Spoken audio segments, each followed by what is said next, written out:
and accept it. Ask away.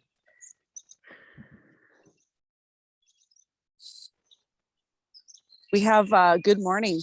We have a little bit of a bird fight going on behind me here as I want to sit down and have a great conversation. So I've got Cheryl Kemppainen here, and she is way up northern BC. Right now it's snowing, she tells me. So anyways, we have we're going to take you guys through kind of like this like conversation with us, and let you know why we know each other, how we know each other, and kind of what's happened with life in between amongst the journey of where we've been, what we've been doing, and how we got to where we are now. So welcome, Cheryl. Please let everybody know what you do, the great stuff you're doing right now, and where you're at. Thank you so much for the introduction. And it's been such a unique experience actually reconnecting with you, because we did know each other quite young in life, and it's been a while. And then we reconnected. And so yes, very interesting how we kind of both took different and yet similar paths. And so I now work as a holistic nutritionist, and I help people heal their guts to manage ongoing illnesses. And in the current climate that we have, it's, a little extra important to put some care into your gut health. And so that's what I do in the online world. And then in the offline world, I do host yoga retreats, and I often do them in very remote, nature orientated places. And I love it. Often incorporate horses into them as well. Wow. So can you give an idea of to people who are listening where exactly you're located? Like it's quite remote from what you've shared to me, and it's very beautiful, and you kind of had this really amazing journey just connecting to this place and getting to this place. Because we're from a remote town, but not like where you're at now. It's a little bit different of a landscape. Yeah. So I left where we grew up in the same place essentially, and different parts of town, but the same town. And then when I left, I went to university and I started that journey, and then I ended up teaching English overseas, and I went quite far away from my roots. And then I got sick when I was traveling, and the world just brought me back to my roots, but in a slightly different location. And so I was actually teaching in South Korea, and I was very unhappy. I was very sick. And I just said, you know what? When I get the opportunity and the opportunity is right, I'm going to take it and I will leave. And the opportunity came fairly randomly, and somebody asked, do you want to come and cook in the Yukon for a summer? And I said, sure, why not? And so that's what I did. And so I ended up way up north. I'm technically in BC, so I'm just south of the Yukon border, and I neighbor Alaska. So I'm in between. Half the year I spend in between the Yukon and Alaska, but technically in BC. And then the other half of the year, I'm basically just in the same location, just a little bit further to the east, in a place called Adeline. Wow. I've heard of it, and pardon me, I've heard it's incredibly beautiful up there too as well. It's coffee going down the wrong way. Oh, so what kind of, like, climate wise, it would be similar, right? Like you're still experiencing this very prolonged spring. Like I feel spring is kind of fighting to come in and winter's fighting to hang on. Is that kind of the same for you there as well? Yeah, we had, it came in like a lamb, like it warmed up and it was really calm and quite warm. And I was like, oh, okay. But I was a little fearful because I was like, oh, like this is early. And sure enough, it turned, and now winter is just hanging on. It's snowing again today. It's the end of April, and it's, it hasn't quite turned the corner yet. Not quite. Not quite. So it's so interesting. So I also know too in there, like with the work with cooking and things like that, I believe when we were chatting before, you were mentioning you did go to school for culinary school as well, in amongst all of this stuff that you've been doing and traveling and teaching English. Do you find like that was something you were obviously drawn to, which I think now really links into your nutritionist work, right? And like, did you find that you learned more about yourself on that journey too? Because I remember, in our hometown here of Burns Lake, we owned a pub and grill, and I remember chatting with you just as you were finishing school, I believe, just quickly before you traveled up to the Yukon, I think. But do you find that that was a really nice link and great education for you to have for where you're at now, like another tool for your toolbox? Yes, it is definitely another tool for my toolbox. It took me a long time to figure that out. Mm-hmm. It wasn't a clear and cut journey. So I've had a couple No. different stints. So I was teaching, and then I got tired of teaching, and I was like, I got to do something. And it was just something that I was purely interested in. Like, I like food, I like cooking, I wanted Yep. to learn more about it, so I went to school for it. And I worked in that for quite a while, but it's a demanding industry in the sense of Mhm. time, and Yes, I was very. working Hmm. a lot. Yeah. And so I burnt out, and I burnt out It's pretty quick. very high.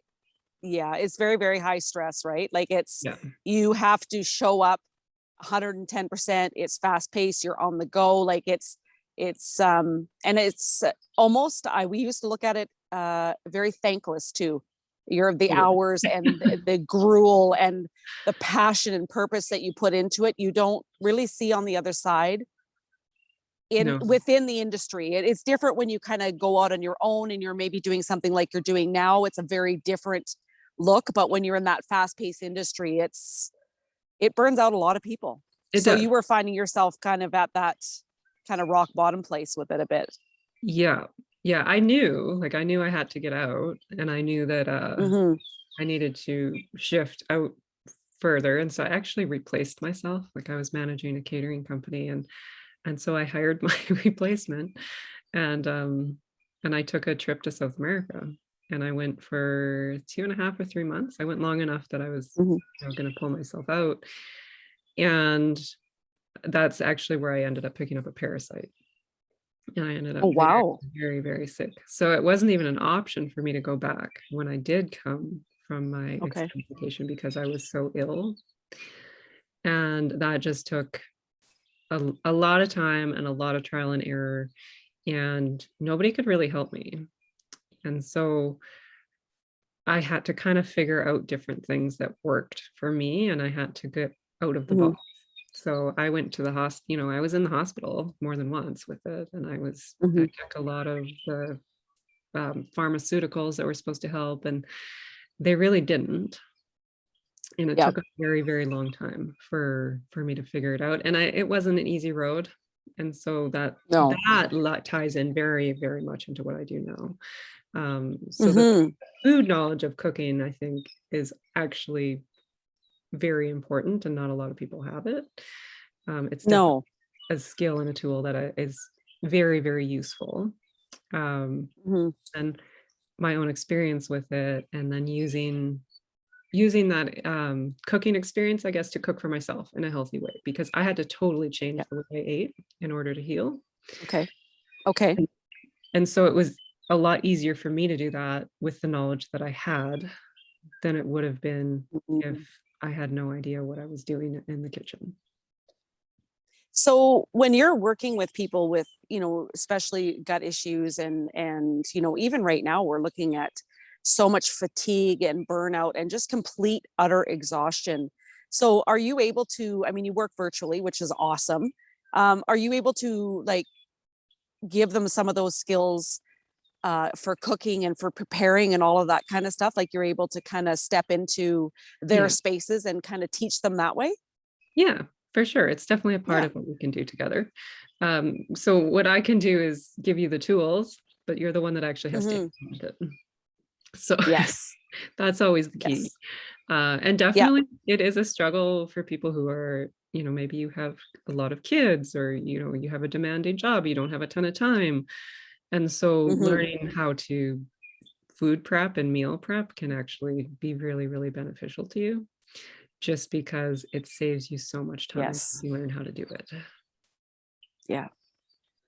Well, and it's, time, stress, worry, all of those things. And, when you do have kids, you realize the importance of that. And I think, if anything, even with this time that we've been in the last couple of years, people have had to kind of go within and kind of look at new ways of doing things and new ways of finding balance. A lot of things I'm kind of, looking at and listening to and being a part of now, and we kind of wasn't in the beginning, but is that holistic piece of, wellness, and it's combining this very thing, helping people to meal prep and make better choices, and encouraging them to get out in nature and do some yoga, be with the animals, connecting all of those things connect right back to our roots, right? We are from nature, we're all energy, we're all connected. And it's starting to really come around now after we've been kind of thrown upside down, and people are really looking to alternative ways of helping to nourish their mind, their body, and their soul. And I think if, like you don't want to put diesel in a gas engine, right? Like, so you want to be able to put in, if what you were doing is not working and you're literally grinding and you're hitting rock bottom and you're exhausted, you can't move, you can't think, you've got brain fog, gut issues. I mean, you just want to park yourself and be done, right? Totally. So so what are you finding, like, people are coming to you, what is their, like, is there a number one kind of biggest struggle that sticks out for them, or is it kind of a combined thing? It's mostly a combined thing. Sometimes people don't Mm-hmm. understand the combination of things. It's very rarely one thing, especially if you're Okay. dealing with a physical illness, especially in our current climate where there is so much added elements to what's going on. So you might have been, Yes. the isolation thing, maybe you're stuck at home, maybe you lost your business. There's so many elements Mm-hmm. to what is happening right now that isn't Mm-hmm. necessarily just your physical body, that I do Yep. believe that has to be accounted for. And so Mm-hmm. that's where combining things can be really, really helpful. But a lot of people don't understand, like, if you're feeling anxious and you're feeling a little bit confused and you don't have energy, you might have brain fog. Mm. That's all very tied into your gut. Yes, because the gut is our second brain as well, right? Yeah. So you have our thinking brain, but then you have our emotional brain, which is, Yes. it goes through a lot of stuff, right? And I think we forget that connection. And you and I are both, very highly sensitive people, empaths, and you as well on your podcast speak with a lot of people in that realm as well. A lot of intuitive, sensitive, people who are dealing it almost is, we're dealing with it really quick, like things are coming at us fast, we're dealing with it, we're doing our own healing because we're also not processing just our own, but we're having all these people come to us that are, they've got all this energy, and because we're energy people, we're learning how to kind of funnel that through us and let it go so we can help them. But it's so interesting because that other brain, that emotional brain, is so fragile, Mhm. and it speaks to us, but sometimes it takes us a really long time to listen. Do you think it's a fear, but like it's really fearful for people, or is it just like, oh, I'll just ignore it, it'll go away? Like, what do you think is kind of that, why are people waiting so long to ask for For that help. support and help? Yeah. A really good question. I think part of it is probably fear. Part of it is that it's not talked about enough. Hmm. And part of it is that we just don't know. Why We don't know. Yeah. I was talking to somebody yesterday. I was doing an assessment with her, and I was saying, like, okay, like your stomach isn't working properly. So if your stomach isn't working properly, then nothing else has a chance, because that's, kind of, Mm. that's in the upper part. And so if we support that, then you support it, and then you see kind of what happens after that, because maybe by supporting that one thing, a lot of other stuff falls into place. And so rather than it being some big complex thing where you're spending thousands and thousands of dollars on random things, like, to do a really targeted, simple approach is a really great way to Hmm. start. And I don't think there's common knowledge on that, because it doesn't have No, but to be that's complex. no, and the great thing is that's what you're here for, right? And Yeah.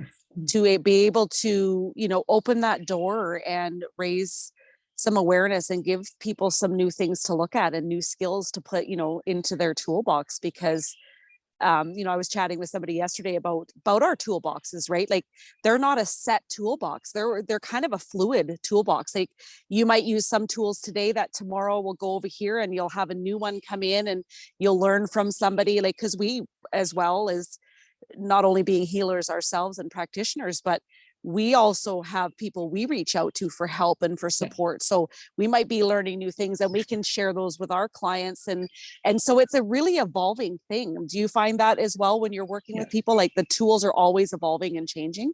Yeah. Everybody's different. Yeah. That's one thing I always tell people.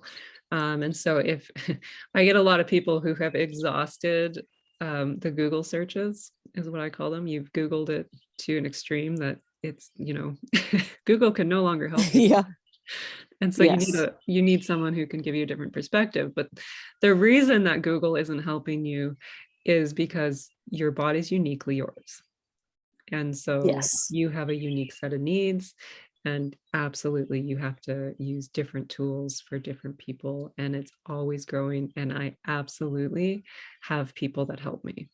I don't have it all figured out. And I'm not sitting here on the top of some mountain saying, oh, well, just do what I did and you'll be fine. Yeah. Everybody is different and everybody has a unique journey that they need to take. But we start simple. It doesn't have to be like some massive complex thing where you're spending thousands and thousands of dollars. Like it can actually be simple. And so that's what I like to start with people. Let's try simple first, and then we build from there. Well, and usually by the time people are coming and asking for help, they're so, like you said, they're Googled out, they have should themselves right into a corner. They've just, they're completely, there's nothing left. That fuel tank is empty, and the gut's not working, the brain's not working, nothing's really working.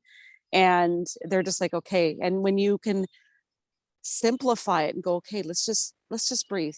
Let's just sit. And I know you also use your intuition and you use your knowing, right? You've healed your gut, you've healed that part of you. So now it's even stronger, and you're using that in your work too. And that's the beautiful thing is we can really connect with the people we're working with and just hold this most beautiful space for them where they can just be, they can breathe, be, and then we just start one baby step at a time. Like I always look at, climbing that big mountain, we want to get to the top, like we're going to get there, but we have to remember that we're at the bottom and we're going to go one little step at a time, and we're going to meander along the way, and we're going to take twists and turns, and eventually we'll find ourselves there. But it's about the journey to get there, right? And that's where we come in, and that's where we can really nurture people. And like you said, just everyone is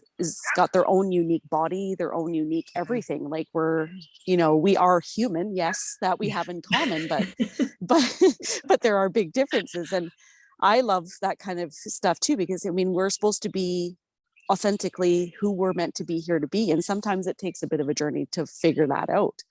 And we're not meant to know it right away, right? We're meant to just keep learning more and more about it as we go along this windy journey of life. 100%. Yes, I'd agree with that. And I never thought, after I left Burns Lake, I didn't think I was going to come back to a small town. And I'm even a smaller town than what I grew up in. And I never thought that. And then, you don't know exactly what you're going to wake up to and how the world is going to direct you. And I do believe that as strange as it may seem and as hard as it may be, that wherever you are, you're having an experience that you need to have in order to grow. And that doesn't always, it's not easy. It's not for the faint of heart, but I do believe that. Yeah. Well, in our conversation before too, when we were chatting, you were mentioning too about going from like millions and millions of people to then being out in nature with millions of mosquitoes. Can you kind of paint that picture for people? Because you like you said, this opportunity it didn't fall out of the sky for you. You put it out into the universe. The universe was helping you, but you went from one huge extreme to this other one, Yeah. and that's where you really started to heal. And can you describe that? That was really amazing when you shared it before. Yeah. So when I was living in Korea, I was living in downtown Seoul, which there's 25 million people there. It's a lot. Yeah. And I ended up getting pneumonia when I was there. I wasn't well when I got there. I got off the plane and I was like, oh, I wasn't supposed to be here. But I was like, I'm gonna wait, and I'm gonna wait this out until I know. I'm gonna wait until I have a very clear exit out of here. And so I was actually there for 8 or 9 months. I was there for quite a while. But I remember when I got pneumonia, I ended up in the hospital. And this was all before I learned that I really should heal my gut, because that's what that I just kept getting sick. And once I healed my gut and supported myself in that way, I very rarely get sick now. And so I was living there, I was sick, I was in a hospital room. There was a lady dying next to me. And it was just a really odd and yet profound experience. And I remember laying in there thinking, okay, like what is this? And then I got the connection, and I got a phone call of a friend of mine who was like, do you want to come up here? And I said, yes. And I ended up going from downtown Seoul with 25 million people into a remote fishing lodge, fly-in only, in the Yukon. And so there was a lot of mosquitoes and a lot of trees. And there was nature, and I was still healing. And I remember and I was actually cooking at that time. So the hours I was putting in, you know what that's like. But as I was doing that, I was still healing. And I was starting to feel better, and I was starting to have more energy. And I was like, oh, like maybe there's something to your environment that's really important. And for me, maybe it is being back in nature, and back in pretty remote nature. And I now can feel, so even just going outside of my house, like, before we had this conversation, I was out in the field with the puppy, and I feel so grounded when I do that. And there's just a peace that like, it's an internal peace that comes over me when I'm in that environment. So it is not something that I knew. I didn't know when I left Korea. I was like, yeah, this is what I need. But the universe delivered what I needed. Yes, it's amazing how it does that. And you can put these things out there to the universe, and it will come to meet you. And I think you were open enough, luckily, to receive that, and you weren't afraid to say, okay, sure, I'll come try that. Like, what do I have to lose? You had nothing to lose and everything to gain. You knew you weren't where you were supposed to be, that you knew. But so that made you open to this opportunity that came your way, right? And it's so interesting. Like, nature obviously is a huge thing for me. I'm sitting out here with all these great birds and things, and it's interesting. I don't live on the farm like I used to, but I'm so connected to nature, more so to dogs now than I am to horses. I still love the horses, but I don't do anything with them anymore. But it's this sense of peace and ease and calm that literally like washes over you, and you just feel like all your worries just go into the earth, and you're rejuvenated with the energy. It's like this beautiful, I find, for me, I'm not sure it's the same for you, but this energy exchange, like whatever's not serving you, whatever you don't need, just goes off into the universe, into the elements of nature, whether it's earth that you're walking on, the sun on your face, you're by the water, you're feeling that breeze, the air. And it like resets you. It just gives you this, like, I got this, I can do this, I can do anything, right? Like, it's it's such an Yeah. amazing place to be, right? And I love sharing that with, people I'm in touch with and my clients and new people that come along, and, even my friends, like, let's just go be. Yes. Let's, Yeah, it's huge, right? it is. Yeah. It's interesting Yeah. because so we also grew up doing competitive horse riding. Hmm. And when I also stepped away from that, that's actually a huge part of my journey as well. And I was away from that and when I was traveling and teaching. And then when I came back north and I ended up in nature with all the mosquitoes, I also ended up having horses in my life again. And it was very interesting to come full circle with that because I think there was something Yeah. quite deep there for me that needed to be healed. And Hmm. Yes. that's a whole other conversation. Oh, yes. But now I do not feel the need to ride. I don't feel the need to be training, or I certainly don't want to be competing. But there is something about being in the physical presence of a Hmm. horse. And I think you can get the same thing from dogs as well. Yeah. That is also very healing and very, very calming. Well, I love how you were saying too, like with your yoga practices and being out with the horses and animals and things like that, and being able to they have this amazing energy. They're also, I mean, they can't speak to us, but they can through their Mm. body and through their, their movement and the way they are with us, right? And it's a different kind of exchange than you and I were used to. That's a piece that I'm still working on. It's a pretty deep-seated space for me to heal. My parents it was really tough on them that I didn't want to take over the farm. I didn't want to keep competing, but it was so much more than that. It wasn't because it just wasn't me. It was me then. And it got me through many things. It kept me away from many things, maybe bad choices, who knows, in life, but it did fill me then. But the competition is where it really got me, like that adrenal fatigue, that burnout, that anxiety. And, most of that, I shoved it down and I literally just hid it away in a trap box because I didn't want everybody to know that, I was, for one, we did dressage and you had to memorize all those things. We had these tests that we had to do and all this stuff, and pony club. And I had dyslexia and ADD and full blown anxiety and panic attacks. And I had to hide that from everyone. Yeah. And that was really freaking hard. And I think now that I look back at it, I mean, I can still feel a little bit of it there. You know, it was really, really hard to enjoy it as much as I would have liked to. When I was really little, I could, because there was no kind of expectation there. The horses were my babysitters. I could just sit amongst them. I could be. But as I got older, it was more of the doing.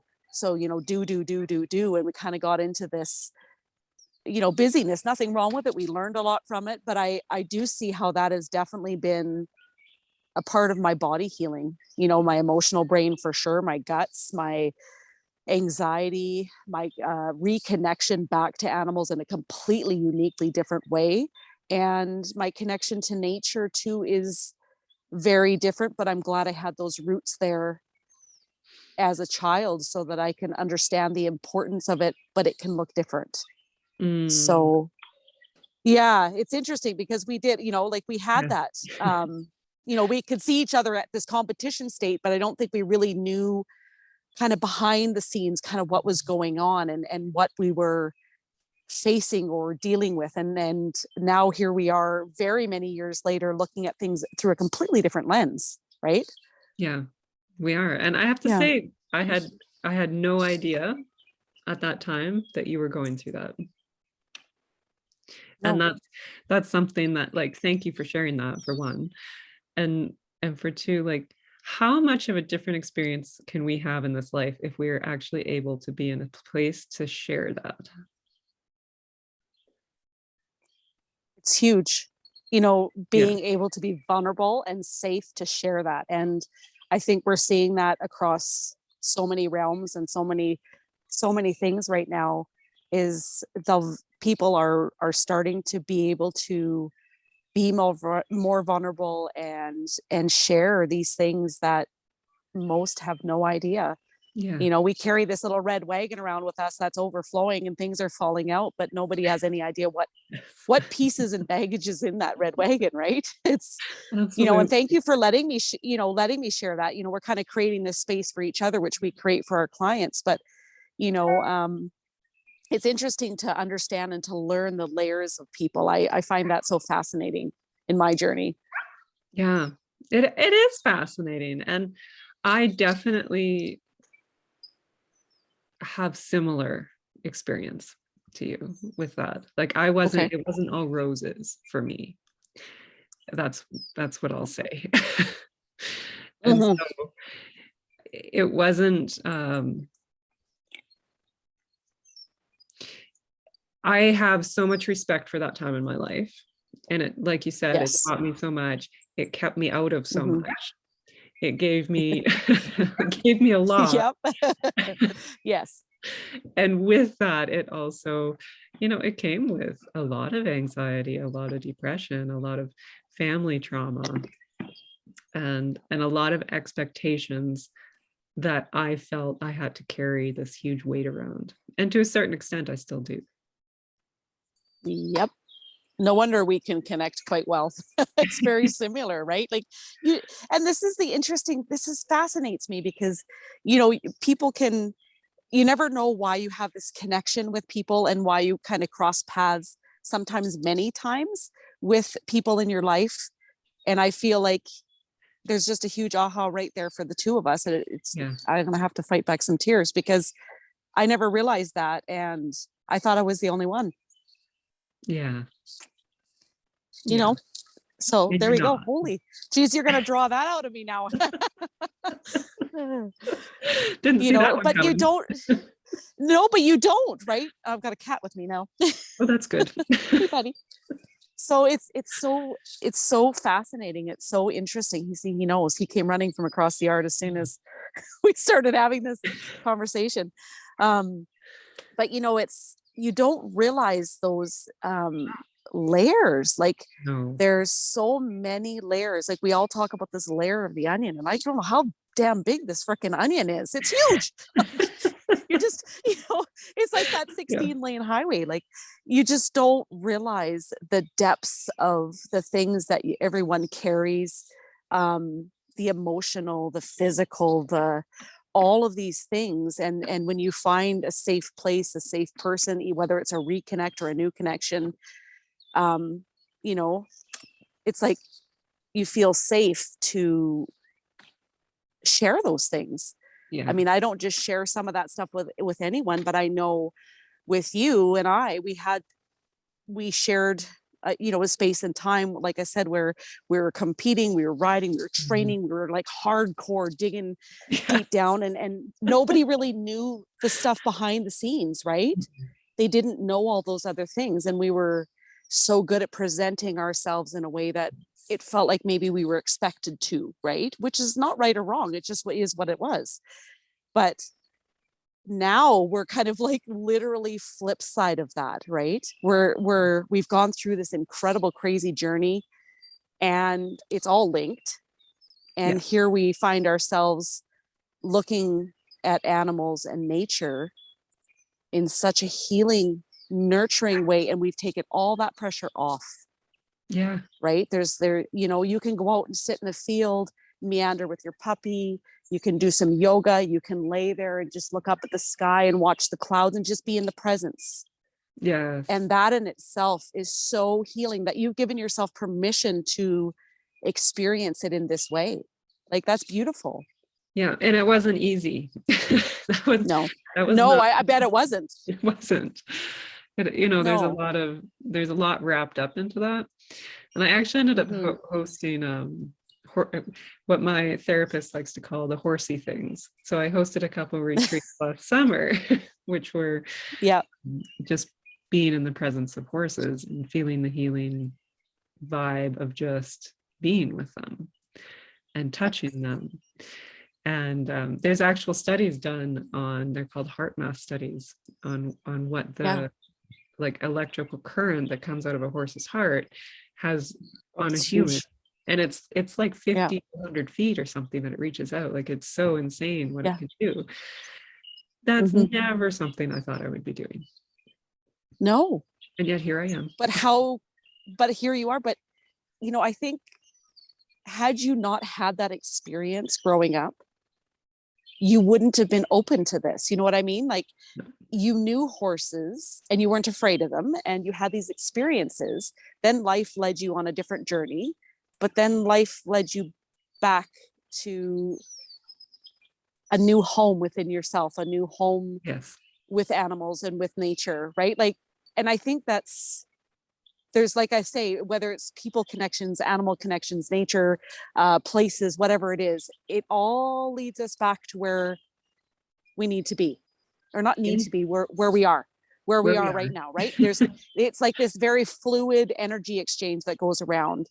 And I love that. Like, my dad was not always big into the riding, but he was kind of that horseman. He did all natural treatments with the horses. He did Reiki and massage, and the horses, he'd go out into the herd and they would flock to him Right. because he had that energy. He had no expectation of them other than to love them. But they Right. all came to him and they'd grab his hat and they'd flip his cowboy hat off, or they'd rub up against him. And you could literally anywhere he go, and he was always kind of that horse guru, that energy guy, like doing the work we're doing, but doing it with animals, because it was his thing. He was never trained as a veterinarian or any of that kind of stuff. But man, he could read the energy of a horse, and he could say, okay, they've got a back issue right here, or a neck, or an arthritis, or this or that. And then he'd pull in and he'd study all the natural things he could do to heal the horses. And he did use it for himself as well. And that's also why I'm drawn to healing myself holistically and helping others to do it, is because I watched him do that for himself and also for the animals. And so that gift that he showed me through my entire life is another reason why I think I'm really drawn back to my roots, per se. And why I really went into using Roots to Wellness as my business name and my practice name, because it's me. I feel really rooted and centered in amongst all of that, and I'm so grateful for that part of the experience. And like you're seeing the studies, and I mean, it's amazing what is out there. And they're using animal assisted therapy Yeah. along with the stuff that we're doing. Is the combination of that is just, it's a whole nother level of stuff, right? And you could have somebody with PTSD or anxiety or depression or any of the neurodiversities that we face in this world, and you can watch them make a connection Yes. without even realizing it, and it's just beautiful. It's this energetic exchange. It's Do you very notice beautiful. that too? Like, Yeah. yeah. I do. I am so drawn to animals, and I always have been my entire life. Mm-hmm. Yeah. And obviously now we're in a different way than I was when I was younger. Mm-hmm. I went through some really nasty stuff, and I decided, Mm-hmm. you know what? I need a puppy. I just got to get a puppy. Mm-hmm. Yep. It doesn't make sense for me to have a puppy right now, but I need a puppy. And she's the best thing that could have happened. She's my therapist. She gets me outside all the time. It's snowing today, and it's that wet, nasty, windy spring snow. And yet I'm still out there cruising around the hayfield, horses and the puppy, and she brings so much to me on that level. Mm-hmm. And absolutely, for anybody who's going through whether it's an emotional trauma or physical illness or anything along those lines, animals are so healing for that. And so I personally see that, and I absolutely see it in other people as well. And I love incorporating them whenever I can. It's beautiful. And I love these retreats and things that you're doing. I hope it'd be cool one day. Maybe we're meant to connect on doing something like that together. Like, that would be phenomenal. And, just being able to have that space for people and introducing them and and bringing them out there and allowing them to disconnect from this, all these expectations and the busyness of life, and just allowing people to have a space where they can be and they can Yes. nurture and they can breathe, and literally, right? And it's just, yeah, and they can let go of all of these things that they're carrying around, this weight that's so heavy, and watch it dissipate as they're in these spaces. Like, it's amazing. I don't know if you've experienced the same, but you literally watch people, they come in and everything's just, and they get out there and it's just like, oh, like you can literally see their blood pressure come down, their heart rate come down. Then, like, okay, yeah, like, I get why you guys are doing this. And the animals are very intuitive too. Like, you'll see them Yeah. kind of come in around people and kind of, watch you. They watch your body language. Just, They do. I mean, they use dogs and especially dogs for, people with all different kinds of ailments and diseases and sicknesses and abilities, right? So why would animals not be intuitive just like we are? Yeah, absolutely. I actually I have the puppy and then I have the horses. And one of our horses was Yeah. really sick. And the only reason I knew is because my puppy's name is Lila, and Lila was just following her around, and I kept saying, "Oh, something is wrong, something is wrong." And then for about a week, I was so concerned about Lila because she had the worst anxiety. She just couldn't Weird. calm down, and she was really, really, really anxious. She couldn't sleep. She had this pink ball that she was absolutely obsessed with. And I was like, oh dear Lord, what am I going to do? And then Goldie died. And that Wow. I didn't know that was the problem. And Mhm. she knew for quite a while that something was really wrong with this horse. But she couldn't tell me, but she was telling me. I just didn't know how to listen. Yeah. And so you have experiences like that and you understand the depth of knowledge that they have.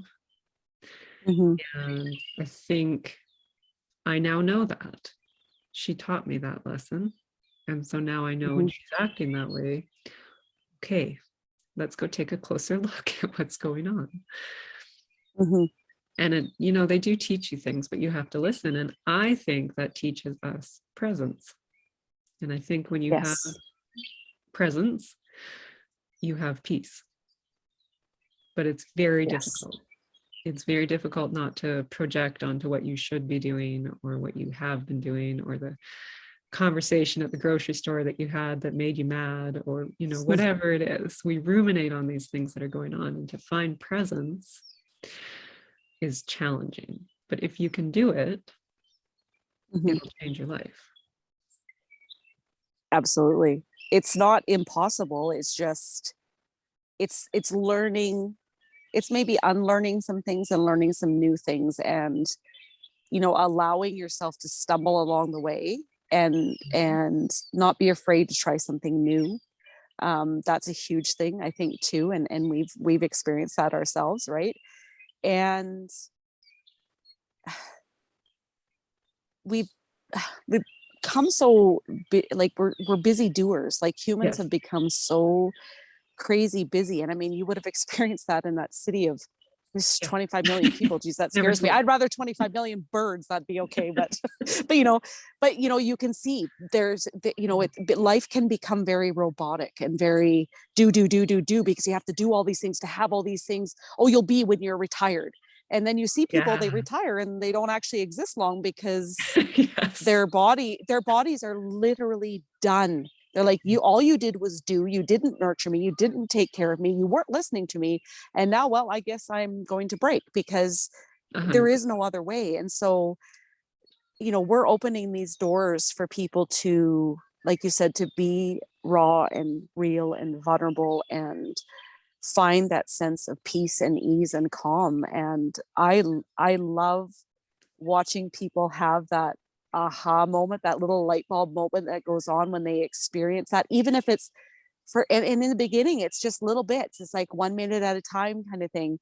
And as soon as their body feels it and they start to embody it and embrace it, you just see this beautiful evolution and this change.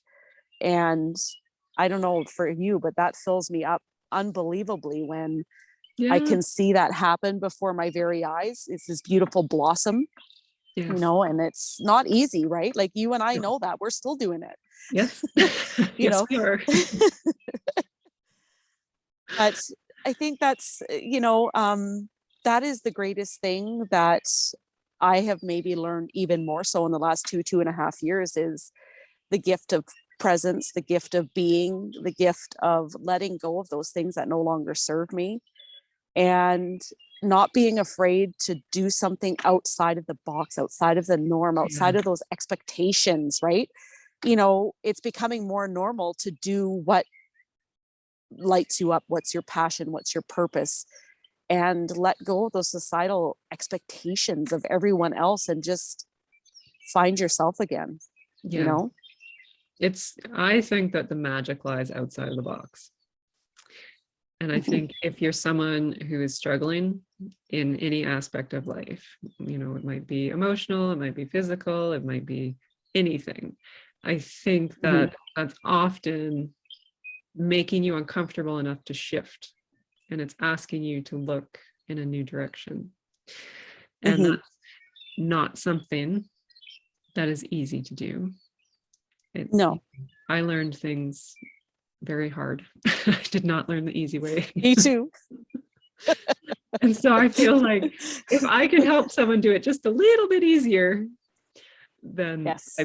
I'm very grateful, honestly, for the opportunity to do that. Yes. Yes. So as we kind of wrap things up here, if people were looking to ask you some questions, to reach out to you and find more about your journey, and maybe ask for some help, how would they go about that? What is the best way to get in touch with you, and what does that process look like? So you can find me through my Facebook. It's probably the best way to do it. I have Okay. friend anybody, so you can just friend me myself, or you can find my business page, which is Wellness with Cheryl. And then I also have a group on Facebook that is becoming dedicated to gut health for people who are struggling with ongoing issues. And so you can find me in any of those places and reach out. And that's simple. You reach out to me, Okay. we take it from there. Oh, that sounds beautiful. And I'll share your stuff too, so people can kind of click on that and go for that journey. And yeah, I look forward to kind of seeing your journey as it continues, and keep collaborating and connecting. And yeah, it's just, if there is one piece of advice, or one, I don't know, kind of aha moment thing that you'd love to leave people with, that would allow them that sense of peace, or that sense of it's okay to ask for help, what would that look like? I would say you're never going to hit the perfect time. You're not going to be the perfect age. You're not going to be the perfect weight. You're not going to be in the perfect health. You have to start where you are right now. And wherever that is, and it is different for everybody, start where you are. And we go from there. There is nothing to gain by staying stuck. And there's everything to gain by reaching out for help. And I always tell people, before you work with me, I do consult calls. And I always tell people, if I can help you, I will tell you. And if I cannot help you, I'm going to tell you that too. And I'm going to refer you to someone who I think can. And so don't be shy to reach out for help, because you are worth it, and you can heal, and you deserve to heal. Beautiful. I love it. I love it, Cheryl. I'm so grateful for this reconnection, and for just this conversation. I mean, we've had another one that was a little while ago that was so profound, and and here we are today, and I've learned another 100 things, and it's just, I'm lovely. so grateful. I'm just so grateful for you to, be open to that and to have this reconnection and to share this kind of part of the journey, and being vulnerable to share pieces of your life too, so people can see, like you said, you start where you're at, and Yeah. it's okay to ask for help. And I agree, because I have had a hard time asking for help, and I've had to learn the Yep. hard way. And I think we all do learn the hard way. And like you said, we're creating space for people to know that it is okay. There's no Yeah. judgment, there's no anything. It's just a safe, beautiful place to say, hey, I'm struggling over here and I don't know if I can make it another day. I need help. Yeah. And so thank you for your work and for your experience and knowledge and this beautiful space that you create for people. Oh, thank you. It was so fun to do Yeah. it. We'll have to do it again. Maybe we'll go a little deeper. Yes, we might have to. We got lots of topics we can go on now. So anyways, I will leave all the information in the notes for this podcast, and that way people can reach out to you. And if you guys even reach out to me if you can't get through to Cheryl, and we can work whichever way works easiest. And yeah, have an amazing, amazing, phenomenal day. And hopefully the snow stops for you and you can get out and play. If not, you're having a snowball fight, I guess. Yeah. The dog loves it, so it's all good. Perfect. Yes. Well, thank you so much. It was You're awesome. welcome. Thank you.